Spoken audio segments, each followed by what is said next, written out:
Welcome to Bed Crime Stories podcast. I'm your host, T. Good morning, good afternoon, good evening, bed crimers. As always, I wish you the best. To anyone new here, a warm welcome.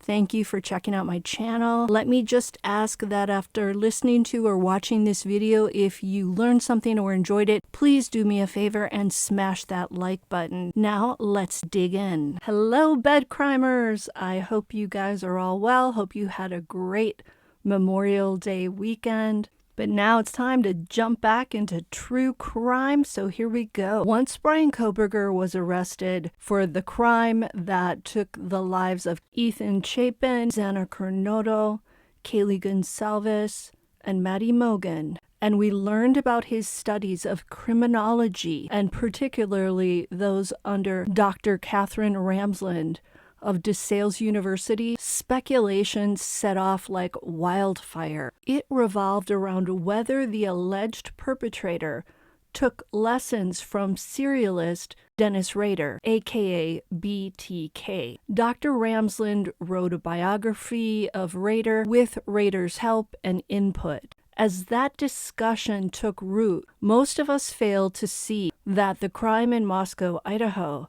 has more similarities to crimes committed by another infamous serialist, and that is Ted Bundy. Let's talk about it. Now, at first sight, Bundy was a different beast.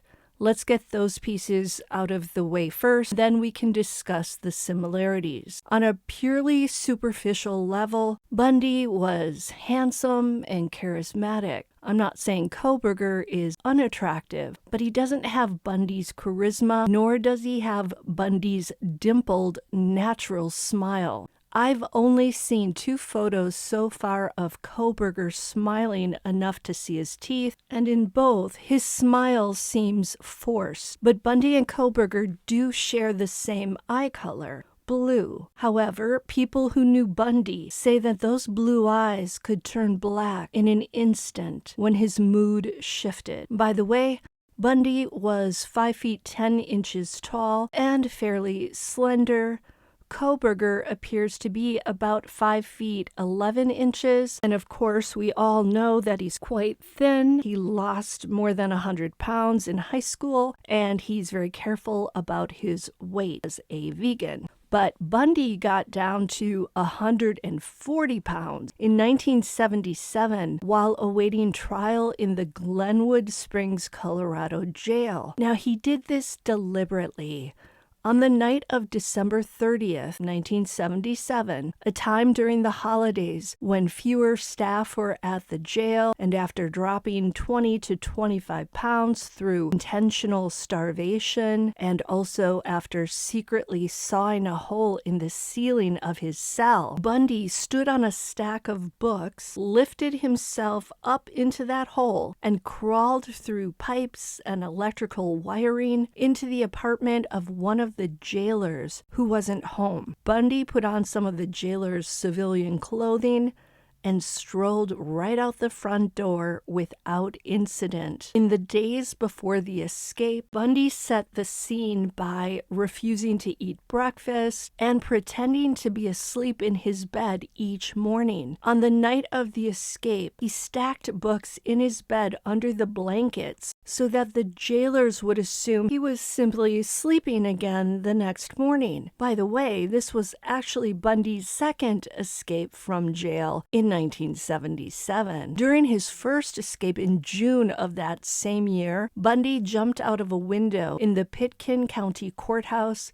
in Aspen, Colorado, where he was facing a murder charge. After running free for 6 days, Bundy was thankfully recaptured. Tragically, it was after this second escape on December 30th that Bundy went on to commit more heinous crimes. After he walked out of the jailer's apartment, he stole a car, and he started driving on what turned out to be a cross-country road trip that ended in Florida. He would not be recaptured this time until a month and a half later, on February 12th of 1978. Enough time to commit at least 3 more murders and several more violent assaults. but I'm getting ahead of myself. Let's continue with our comparison. Behind the scenes, Bundy was said to be a compulsive nail biter and a nose picker. Yucky, yuck, yuck. So much for all that charm. Sounds like he maybe suffered from anxiety. Bundy was also left-handed. Some of his other characteristics were a disregard for the truth, thievery, impulsivity, inability to feel guilt or remorse, and of course, a proclivity for extreme violence. Part of the reason Bundy was able to do in the 30 women that he confessed to harming between 1974 and 1978 was that he had that handsome face and was both charismatic and adept at communicating with young women. You could say he was a master in the art of reeling in unsuspecting females. If Coburger is found guilty of the crime in Idaho, then it would appear that in order to get close enough to his intended female target or targets, he had to sneak up to her or them in the dark while they were either sleeping or at least winding down. He didn't approach them on a street or in a shopping mall and use his looks and charm to lure them to his Elantra the way Bundy was known to. Coburger would appear to lack Bundy's sexual appeal, shall we say. But how are these two men and their alleged crimes alike? Well, Bundy was very intelligent, and he became a rising star in Washington state politics while he was earning an undergraduate degree in psychology and in the process of enrolling in law school at the University of Puget Sound in Tacoma, Washington. Coburger, like Bundy, is, by all accounts, intelligent. Perhaps not quite as smart as Bundy, in my opinion, but still definitely above average. Coburger, like Bundy, received an undergraduate degree in psychology. Is that a coincidence, or was Coburger trying to follow in his hero's footsteps? Next, there's the fact that both Ted Bundy and Bryan Kohberger were born on the East Coast of the United States and then made their way across the country to Washington State, where they both later attended college. Bundy was born in Vermont and spent time in Philadelphia before moving with his mother to Tacoma, Washington in 1950. Kohberger is from Pennsylvania, and he drove cross-country to Washington State to study at Washington State University. They have this cross-country travel thing in common. Without a doubt, Kohberger had to have studied Ted Bundy along with Dennis Rader while pursuing his master's degree in criminal justice at DeSales University. Could learning about Bundy have in some way tripped Kohberger's trigger? Was Bundy maybe even part of Kohberger's rationale for opting to attend WSU, a university so far from his Pennsylvania home?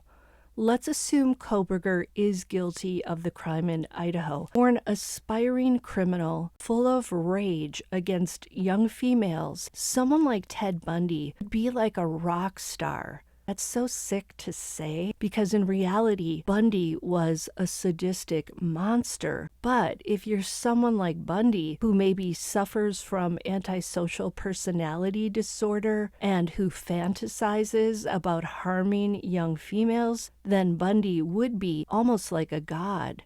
He killed at least 30 women, and experts say the real number is probably more like 100. Thus, Bundy is a high achiever.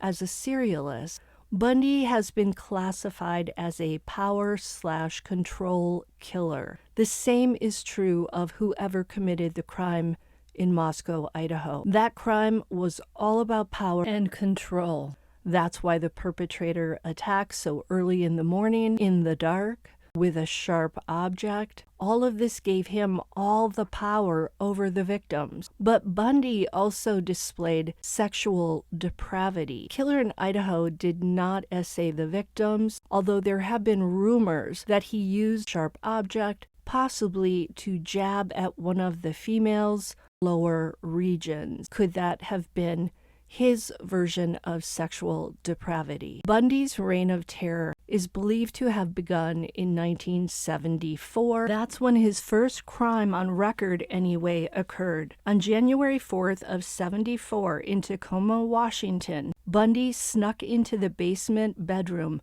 of University of Washington student Karen Sparks at the Seattle home she shared with 3 male roommates. 18-year-old Sparks, with her long dark hair parted in the middle, was asleep at the time.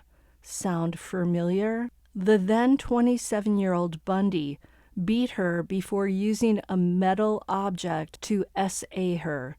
This object ended up splitting Karen's bladder. It was only when Sparks' roommate Chuck started talking in his sleep in the room next door that Bundy got spooked and quickly fled. Sparks was one of the few Bundy victims to survive her attack, although he left her with permanent brain damage. After the attack, Sparks recalled that she'd seen an older man staring at her at a nearby laundromat. She said, quote, "I'd look at him, he'd look away. I didn't really think too much about it," end quote. And in fact, in the early morning hours of January 4th, before the brutal attack, Sparks had been reading in her bed around 1 a.m. when she thought she saw a man peering into her bedroom window. She described it like this: "I remember seeing some guy looking at me, and I thought, gosh, maybe it was just a figment of my imagination because it was so quick. It was just a flash. And I thought, well, no, nobody's going to hurt me, I'm living with these guys, I mean, who's going to hurt me?" End quote. The police believe that Bundy, who's been described as a hunter who chose his prey carefully, had been stalking Sparks for some time before the attack. Now let's compare Bundy's first crime to what the police are saying Coburger allegedly did on November 13th of 2022. Prior to the crime, Kohberger's phone was in the vicinity of the student's house at 1122 King Road on 12 occasions, 11 of which were at night. And these are just the times that we know about. It's possible he could have turned that phone off and made additional visits to the neighborhood prior to the crime. All of this hints to Kohberger allegedly picking his prey rather carefully and then stalking that prey for some time. Now let's talk about type. Bundy's type was young, pretty females, often college students. The perpetrator of the crime in Idaho also seems to have fancied young, pretty females as well, if we believe that either Kaylee or Maddie or both were his intended targets. Bundy preferred brunettes with long hair parted in the middle. Whoever harmed the 4 students in Idaho seems to have been more into blondes, but young females all the same. The police wrote in their affidavit for Kohberger's arrest that he snuck into the girls' off-campus house in the early morning hours of Sunday, November 13th, and then quickly proceeded up to the 3rd floor where Kaylee and Maddie's bedrooms were located. This makes it clear that he knew where one or both of the young women slept before he entered the home that morning. This could have been from past window peeping, from the tree line at the back of the property, or it could be because he was inside the home prior to the crime. And when he got up to the 3rd floor, the girls were, like Karen Sparks, either asleep, falling asleep, or winding down for the night. Because of the brutality of the crime and the sharp object that was used, it was clearly fueled by a very deep rage. The perpetrator wanted to do damage not just to the exteriors of the girls' bodies, but also to the interior. Of course, Xana and Ethan were also attacked during the crime, but I am of the belief that they were collateral damage. I hate using that term, but you know what I mean. I think the perpetrator unexpectedly ran into Xana and Ethan and thus felt forced to harm them, although the perpetrator also walked by Dylan Mortenson's cracked open bedroom door and either saw her and opted not to harm her for some reason, or didn't see her, and that's why she escaped harm. Some experts say he must not have seen her, because with the amount of rage in him, there's no good reason for him not to do in someone who could possibly help identify him, even though he was wearing a mask over his mouth and nose. And Dylan did tell the police about the approximate height and weight of the masked man and about his very bushy eyebrows, details that led those two cops at Washington State University to flag Coburger when they saw he drove a white Elantra and had bushy eyebrows in the ID photo they had on record. So maybe the perpetrator didn't see Dylan. After the crime, the perpetrator walked back to his car and sped off. So we have college student Karen Sparks attacked in a house on campus in the early morning hours and when her other roommates were home. And then we have the 4 students in Idaho, also in a house just off campus in the early morning hours, and also attacked when 2 other roommates were home. The final crimes Ted Bundy committed after his second escape from jail in 1977 also are eerily similar to the crime in Idaho. Bundy was in Florida when on January 15th of 1978, he broke into the back door of a sorority house on the campus of Florida State University. He entered the house around 3 a.m. and was armed with a club-like object, possibly a piece of firewood, and with nylon stockings. Note that the Florida State campus at 3 in the morning was similar to the University of Idaho at that hour.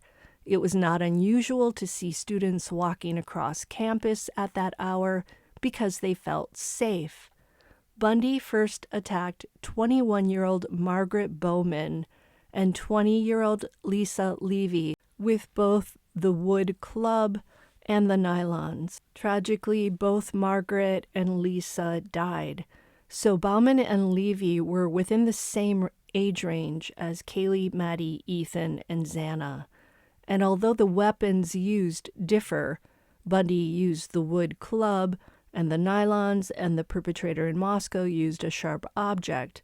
Both men unleashed extreme rage and clearly wanted to inflict internal injuries on the young women. Bundy went on to inflict horrific injuries on 2 other female students in the house before he fled. Thankfully, they survived. One had her jaw broken in 3 places, and it was actually hanging off one side of her face. After fleeing the sorority house, Bundy traveled 4 to 5 blocks away to another house where another female student, this time a young woman named Cheryl Thomas, was sleeping. He crawled through a kitchen window, which was beside her room. Thankfully, Cheryl's roommates heard both Cheryl moaning and the loud banging of Bundy's attack and called the police. Cheryl survived. Bundy had worn pantyhose over his face with the eyes cut out and a knot tied at the top, but he pulled it off and dropped it to the floor before the attack. About 3 weeks after the Chi Omega murders, Bundy abducted a 12-year-old girl named Kimberly Leach outside her junior high school in Lake City, Florida. He subsequently took her life and left her body near the Suwannee State Park. Leach is believed to have been Bundy's last victim. In February of 1978, Bundy was apprehended by chance when a Pensacola police officer noticed a suspicious car loitering late at night. Bundy pretended to be someone else and showed the officer a stolen driver's license. He was taken into custody, and 2 days later he revealed his true identity. On July 24th of 1979, Bundy was convicted and sentenced to death for the crimes committed on the campus of Florida State University. Then, in January of 1980, Bundy stood trial for the crimes against young Kimberly Leach. He was convicted and sentenced once again to death. But it would take 9 more years before Bundy was executed in the electric chair at Florida State Prison for Leach's murder. Days before his death, Bundy confessed on tape to 30 murders in California, Oregon, Washington, Idaho, Utah, Colorado, and Florida between 1973 and 1978.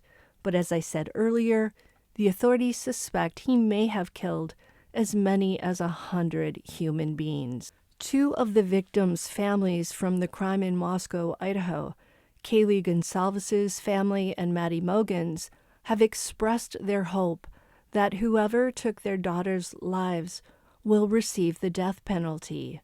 Is it possible that if Bryan Coburger is found guilty, he will follow in Ted Bundy's footsteps all the way to a death chamber? It certainly is possible. Of course, Coburger would be subjected to either a lethal injection or a firing squad, so the method would be different, but the end goal would be the same. We'll have to see how things play out. Will Kohberger's trial really take place in October? Although Kohberger stood silent when it was time to plead guilty or not guilty, forcing the judge to enter a not guilty plea on his behalf, he did not waive his right to a speedy trial. Hence this date of October 2023. Will that be adequate time for the prosecution to prepare its case? Probably not. Until the next time on Bed Crime Stories. Did you learn anything? Did you find this interesting? Do you appreciate me? I hope you do. Please hit that like button, subscribe to the channel, leave me a comment, and if you want to support the channel, you can do so over on Patreon. I'll leave a link in the description.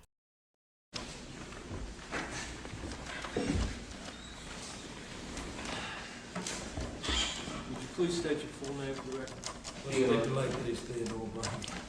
Theodore Robert Bundy.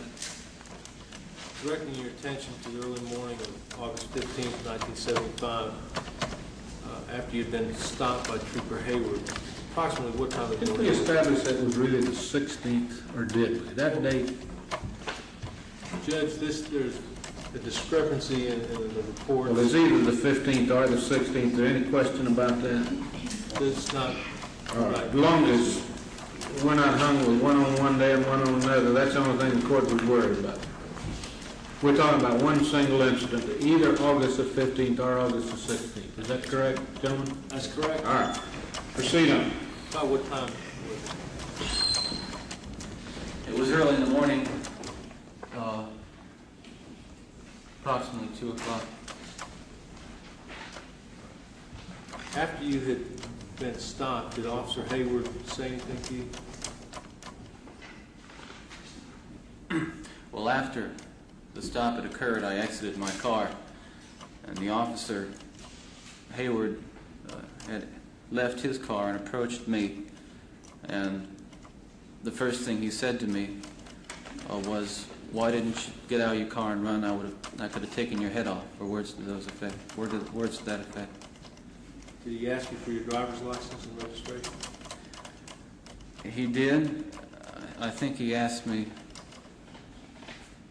a number of questions which intervened the request for a driver's license, and I think he asked me after his first comment what I was doing in his neighborhood, to which I did not initially make a response.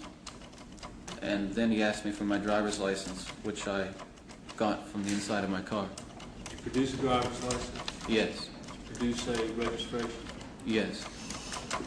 Did Officer Hayward advise you of your rights at that time? No.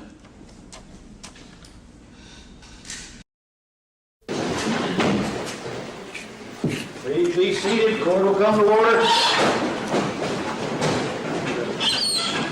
When trial resumed this morning, the jury faced an unpleasant day. First, he'd heard from a former Florida State University co-ed, Cheryl Thomas. She survived a savage beating in a Tallahassee duplex. The same night, a year and a half ago, 2 Chi Omega sorority sisters died in their beds a few blocks away. Thomas, who now studies ballet at a college in Texas, said she remembers coming home from a date, going to bed, but not remembering anything more until she woke up in a hospital a few days later. I had 5 skull fractures and multiple contusions in my head, and because of the skull fractures, the 8th nerve was damaged, and I lost the hearing in my left ear and the equilibrium, and I had a broken jaw, and my left shoulder was pulled out of joint, and I was just pretty bruised. No one has ever seen the person who attacked Cheryl Thomas, but prosecutors say they have evidence that can link Ted Bundy to that crime, as well as the one at the Chi Omega house. Today, stunned jurors saw colored photographs of the 2 victims at the sorority house, Lisa Levy and Margaret Bowman. The size and gruesome nature of the pictures brought an immediate and prolonged argument from Bundy's lawyers, who claimed that prosecutors, in showing the pictures to the jury, were attempting to prejudice and inflame their feelings toward the defendant. There is no fact or circumstance at issue which justifies the admission of such gruesome inflammatory photographs taken away from the scene of the crime, which show the cause of the death to the victim. Judge Cowart allowed all but the most explicitly gory photo to be introduced into evidence. Still to come in this case, the state's star witness, who can identify Ted Bundy as the man she saw leaving. Let Bundy make a statement. I'm not asking for mercy, for I find it somewhat absurd to ask for mercy for something I did not do. So I will be tortured for and will suffer for and receive the pain for that act. But I will not share the burden for the guilt. In imposing sentence, Judge Cowart cited the savagery of the crimes and what he called the indifference of the defendant. This court, independent of, but in agreement with, the advisory sentence rendered by the jury, does hereby impose the death penalty upon the defendant Theodore Robert Bundy. Then, in an unexpected move, perhaps an afterthought, Cowart stunned the courtroom with some parting words for Bundy. Take care of yourself, young man. Thank you. I say that to you sincerely. Take care of yourself. It's a tragedy for this court to see it's such a total waste, I think, of humanity that I've experienced in this court. You're a bright young man. You made a good lawyer. I'd love to have you practice in front of me, but you went another way, partner. Bundy says he'll appeal. Meanwhile, he has been ordered to the state prison to await setting of the date of his execution in the electric chair. Ed Brable, CBS News, Miami.